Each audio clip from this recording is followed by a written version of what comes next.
बिस्मिल्लाहिर्रहमानिर्रहीम। अस्सलामु अलैकुम। अपनी मौजूदा हालात का जायज़ा लो। इमाम इब्ने अल-जौज़ी रहमतुल्लाह अलैह फरमाते हैं, अपनी मौजूदा हालत पर गौर करो। अगर मौत और कब्र के लिए मौजू हो तो उसे जारी रखो। अगर इन दोनों के लिए मौजू ना हो तो इससे अल्लाह ताला से तौबा करो और जो मुनासिब हो उसकी तरफ लौट जाओ। नेक लोगों की सोबत से अच्छा अखलाक होता है, क्योंकि इंसान की तबीयत दूसरों से खैर और शर दोनों चोरी करती है। इमाम इब्ने किदामतुल अल मुक़द्दसी रहमतुल्लाह अलैह। जिंदगी में कभी भी कुछ भी बगैर कोशिश के या आजमाइश के नहीं मिलता। कुछ पाना हो तो जिद्दोजहद लाजिम है।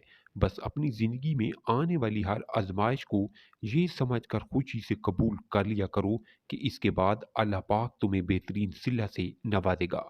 सोचो, अगर हजरत यूसुफ उसी वक्त कुएं से निकाल लिए जाते तो उनको बादशाहत कैसे मिलती। अल्लाह के हर काम के पीछे हिकमत पोशीदा होती है। बस यकीन कामिल रखो।